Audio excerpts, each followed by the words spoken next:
हजारों साल जिन्होंने पीड़ा सहन की, उन दलित आदिवासियों के लिए पूज्य बाबा साहब के संविधान के अंदर एक माँ जैसे अपने बच्चे को संभाल के बड़ा करती है, वैसा ही काम पूज्य बाबा साहब ने कहा।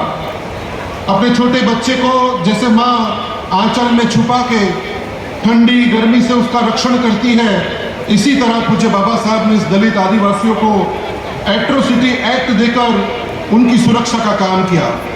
और दूसरा, उनको आगे बढ़ाने के लिए आर्थिक आरक्षण जो शेड्यूल कास्ट सब प्लान और ट्राइबल सब प्लान एक्ट के तहत उनको आर्थिक संरक्षण भी दिया। लेकिन 30 साल के गुजरात के शासन में मोदी सरकार ने ये एट्रोसिटी एक्ट को ऑलमोस्ट खत्म कर दिया है।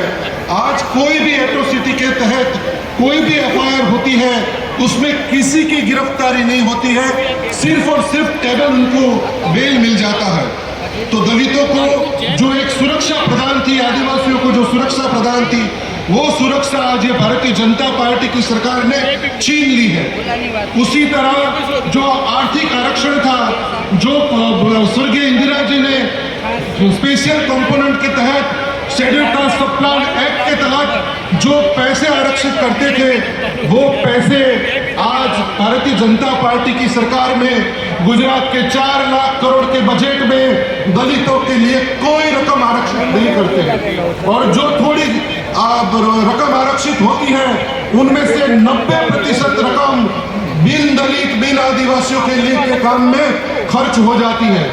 और इस तरह से दलित को, गुजरात में आदिवासियों का, पिछड़े वर्ग ओबीसी का, गरीब स्वर्णों का कोई कल्याण का काम होता नहीं है।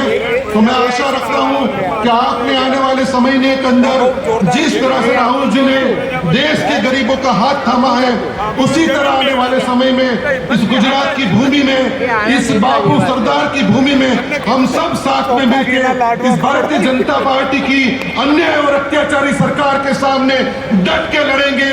और 2027 में राहुल जी के वचन को हम साक्षात करके इस भूमि पे फिर से एक बार बापू और सरदार की, आपकी और हमारी, राहुल जी और खड़गे जी की सरकार बना के कांग्रेस की सरकार बनाएंगे। जय कांग्रेस, जय गुजरात, जय भीम। बहुत बहुत शुक्रिया सोलंकी जी। अब मैं दरख्वास्त करूंगा सुखदेव भगत साहब, मेंबर ऑफ पार्लियामेंट झारखंड।